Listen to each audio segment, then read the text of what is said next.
Praise the lord. ప్రభువైన యేసుక్రీస్తు నామములో ఈ ఉదయకాలమందు మీ అందరికీ కూడా శుభములు తెలియజేస్తూ ఉన్నాను. నేను ఉదయకాలమందు యేసయ్య చెప్పిన పని చేసిన శిష్యుల గురించి మాట్లాడాం. చెప్పింది చేసిన యేసయ్య శిష్యుడు అనే దాని మీద నిన్న మార్నింగ్ మాట్లాడుకున్నాం.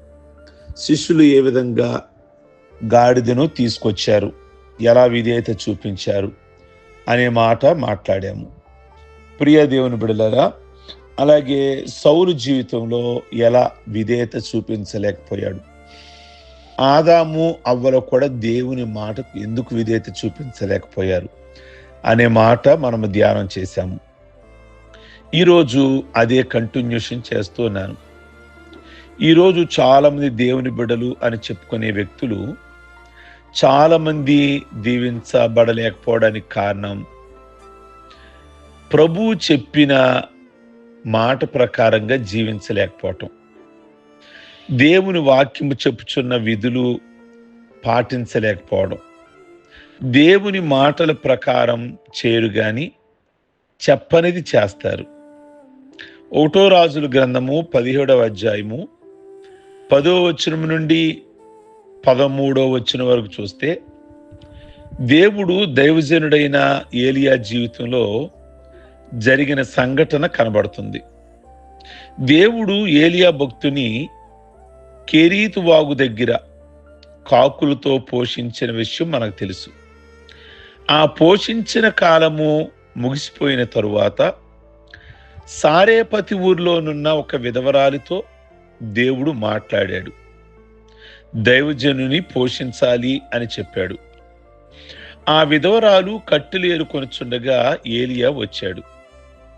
13వ వచనం గనక మీరు క్లియర్గా గమనిస్తే, 1 రాజుల గ్రంథము 17వ అధ్యాయము 13వ వచనం గమనిస్తే, అప్పుడు ఏలియా ఆమెతో ఇట్లనెను, భయపడవద్దు, పోయి చెప్పినట్లే చేయుము అన్నాడు.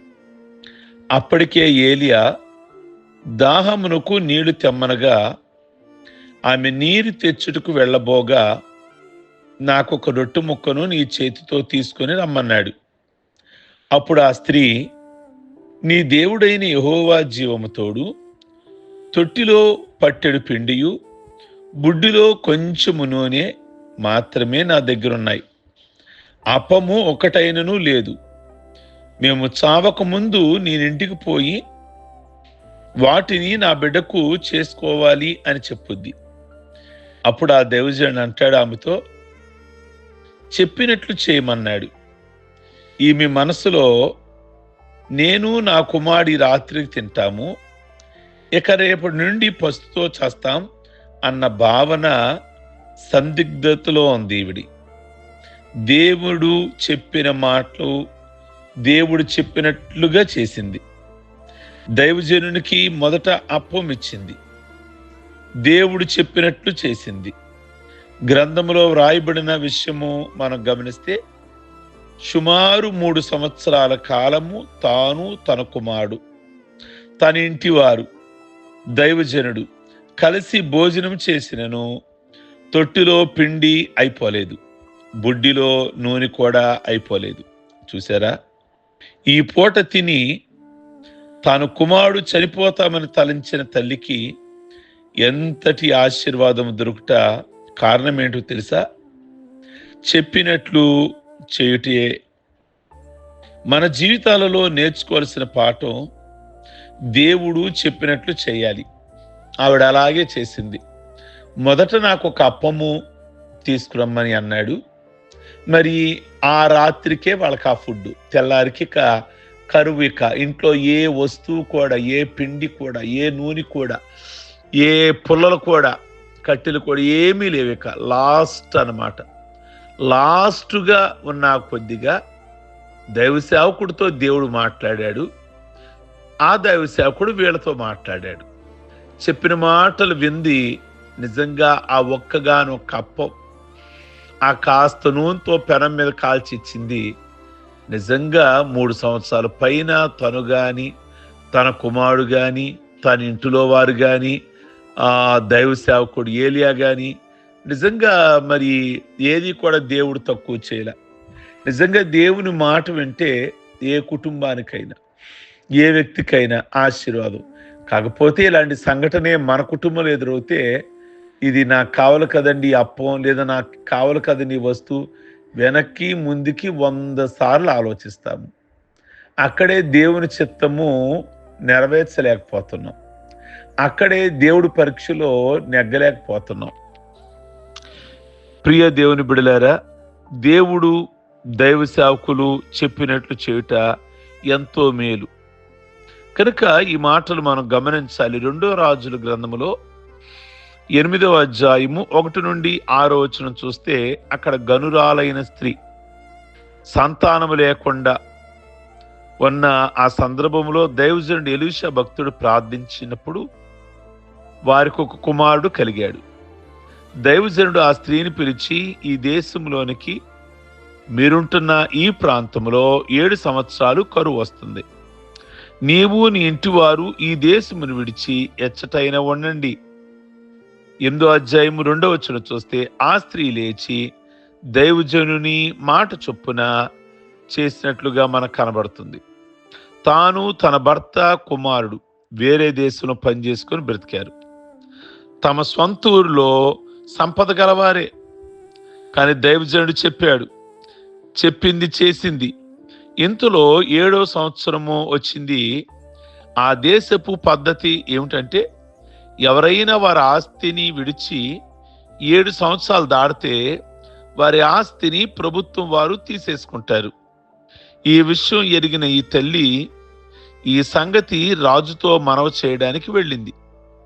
అంతకుముందే ఎలీషా శిష్యుడు రాజుగారి దగ్గరికి వచ్చి మాట్లాడుతున్నాడు. దైవజనుడు చేస్తున్న అద్భుతాలన్నీ చెప్తున్నాడు. కుంటివారు నడుస్తున్నారు, గుడ్డివారు చూస్తున్నారు, పిల్లలు లేని వారికి పిల్లలు కలుగుతున్నారు. ఒక బాలుడు చనిపోతే ఎలీషా గారు ప్రార్థిస్తే వారిని బ్రతికించాడు అని ఎలీషా శిష్యుడు రాజుగారికి చెప్తూ అన్నాడు. అయితే రాజుగారు అడుగుతున్నాడు, చనిపోయిన వాడిని బ్రతికించడం నిజమా అని ప్రశ్నిస్తూ ఉన్నాడు. ఈ తల్లి అప్పుడే ఆ కొలువులోకి, రాజు కొలువులోకి వెళ్ళింది. ఎలీషా శిష్యుడు రాజుగారితో మాట్లాడుతుండగా ఈవిడ అక్కడికి వెళ్ళింది. అప్పుడు ఎలీషా శిష్యుడు, ఆ స్త్రీ ఆమె ఆ అబ్బాయిని ఆయన బ్రతికిచ్చింది అని, ఆ అబ్బాయిని, ఆ బ్రతికిన కుమారుడు వీడే అని చూపిస్తాడు. చెప్పింది చేసిన ఈ స్త్రీకి దేవుడిచ్చిన గొప్ప బహుమతి ఏంటో తెలుసా? రాజు తన పనివారికి చెప్పి ఈమె కొన్న పొలములో 7 సంవత్సరాలు ఎంత పంట అయితే పండిందో ఆ ధాన్యము కొలిచి ఆమె ఇంటికి చేర్చమన్నాడు. చూసారా, ఈ తల్లి చెప్పింది చేసింది. దైవజనుని మాటకు విధేయత చూపింది. ఆమె పొలము దగ్గరికైనా వెళ్ళలేదు, సేద్యము చేయలేదు, విత్తనము వేయలేదు, పంట కోయలేదు, నోట్సును లేదు. కానీ చెప్పింది చేసిన ఆ తల్లికున్న ఆత్మీయ విధేయత ఎంతటి దీవెన తెచ్చిందో ఈ ఉదయకాలం ముందు గమనించమని మనం చేస్తున్నాం. మార్కు సువార్త 11వ అధ్యాయం 6వ వచనంలో మనం జ్ఞాపకం చేసుకున్నాం. ప్రభు చెప్పారు, ఆ కట్టబడి ఉన్న గాడిదను తీసుకురావాలని. ఆ గాడిద, దాని నోరు గురించి నేను మార్నింగ్ మాట్లాడా. దాని అరుపు, దాని యొక్క కాలు వెనక నుంచిన వాడిని ఎలా కొట్టుద్దో చెప్పాను. అంటే అదొక మూర్ఖపు జీవి, మూర్ఖపు జంతువు. కానీ అక్కడికి వెళ్ళమన్నాడు, మూర్ఖ జంతువు దగ్గరికి వెళ్ళమన్నాడు ప్రభు. శిష్యులు విధేయత చూపించారు, మేము చేశాము అన్నారు. వారి యొద్ద వారు చూపిన విధేయత చూచిన ఆ మురికి గాడిది కూడా విధేయరాలైంది. దాని మనసు కూడా వంచింది, మోకాళ్ళు కూడా వంచింది, వీపు కూడా వంచింది. ఆ గాడిద విధేయతను చూచి యేసయ్య దాని మీద కూర్చున్నారు. ఇంకా చూడండి, యేసు ఈ గాడిదపై కూర్చొని, యేసు బరువంతా గాడిద మోస్తుంది. ఇక అచ్చటనున్న వారందరూ దాన్ని క్రింద నడవనీయలేదు. ఈత మట్టలు, బట్టలు, అనేకమైనవి దారి పొడవుతో పరిచారు. గాడిద క్రమంగా నడుస్తూ చూచి కొందరు హల్లెలూయా అంటున్నారు, కొందరు ప్రభు పేట వచ్చువాడు స్తుతింపబడునుగా కానీ పాటలు పాడుతున్నారు. యేసయ్య చెప్పింది శిష్యులు చేస్తే ఈ గాడిదే ఆశ్చర్యపడింది, విధేయత చూపింది. యేసయ్య క్రమముగా మోసింది. ఆ రక్షకుని యెరూషలేము దేవాలయానికి నడిపించింది. ఆ దేవాలయమును అప్పటికే యూదులు దొంగల గుహగా చేస్తే ప్రభు వారిని గద్దించి పీటలు పడద్రోసి ఆ మందిరాన్ని ప్రక్షాళన చేశారు. చెప్పింది చేసిన యేసయ్య శిష్యులు, అలాగే యేసయ్య శిష్యులను చూచిన ఆ గాడిద కూడా ఎలా విధేయత చూపించిందో ఈ ఉదయకాలమందు మన జీవితాలలో కూడా అలాంటి విధేయత గనక మనం చూపించగలిగినట్లయితే గమనించండి. 7 సంవత్సరాలు పంటను పోగొట్టుకున్న ఆవిడ ఏ విధంగా పొందుకుందో ఎలీషా చెప్పాడు, వెళ్ళు, ఈ దేశాన్ని విడిచి వెళ్ళు అన్నాడు. వెంటే విన్నది మరలా వచ్చేసరికి దేవుడు పంట అంతా రెడీ చేశాడు. కనుక యేసయ్య మాటలు వినుట ఎంతైనా, లోబడుట, దేవుని సేవకులు దేవుని మాటలు చెప్పినప్పుడు వినుట, లోబడుట, విధేయత చూపించుట వ్యక్తులుగా, కుటుంబ పరంగా, సమాజ పరంగా, దేశపరంగా ఎన్నో దీవెనలు, ఎన్నో ఆశీర్వాదాలు. యిర్మీయా మాటకు వాళ్ళు ఆనాడు విధేయత చూపించలేదు గనకే వారు బబులోను దేశానికి వెళ్ళవలసి వచ్చింది. కనుక దేవుడు చెప్పిన మాటలు సేవకుడు చెప్తాడు, సేవకుడు చెప్పిన మాటలు మరి దేవుని ప్రజలుగా వినుట ఎంతైనా లాభము. ప్రార్థించుకుందాం. సర్వశక్తి కలిగిన తండ్రి, మీ ఘనమైన నామమును బట్టి మీ కొందనాలు. నిన్న ఈ మార్నింగ్ చెప్పినది చేసినప్పుడు ఎంత దీవెనో ఆ కుటుంబాలలో మేము విన్నాం. ఈ ఉదయకాలం ముందు మేము కూడా లోబడగలిగే, విధేయత కలిగే మనస్సులు మాకిమ్మని ప్రార్థన చేస్తున్నాం. మీ కొందనాలు ప్రత్యేకంగా దీవించండి, దైవాశీర్వాదాలతో నింపండి. పెళ్లి రోజులు, పుట్టిన రోజులు, రక్షణ పొందిన రోజులు చేసుకుంటున్న బిడ్డలందరినీ కూడా దీవించి ఆశీర్వదించమని ప్రార్థన చేస్తూ ఉన్నాం. మీ కొందనాలు, స్తోత్రాలు నాయన. ఈరోజు ప్రభువా మీ కొందనాలు, ఎవరు ఏ విధమైన ప్రయాణాలు కలిగి ఉన్నారో అటు వారి ప్రయాణాలలో భద్రత, క్షేమము దయచేయండి. ఏ సంబంధమైన పర సంబంధమైన ఆశీర్వాదాలతో నింపి ప్రతి కుటుంబములో ఏ ఏ విషయాలు ప్రార్థిస్తున్నారో అవి త్వరగా వారు పొందుకోవడానికి కృప దయచేసి మహిమ, ఘనత, ప్రభావాలు పొందమని యేసు పరిశుద్ధ నామములో అడుగుచున్నాం తండ్రి. ఆమేన్. ఈ మాటలు మీకు దీవెనకరంగా ఉన్నట్లయితే అందరికీ ఫార్వర్డ్ చేయండి. అలాగే సబ్స్క్రైబ్ చేసుకోమని చెప్పండి. లైక్ బటన్ నొక్కండి. అలాగే కామెంట్ బాక్స్లో మీ అభిప్రాయాన్ని వ్యక్తం చేయండి. Okay, God bless you.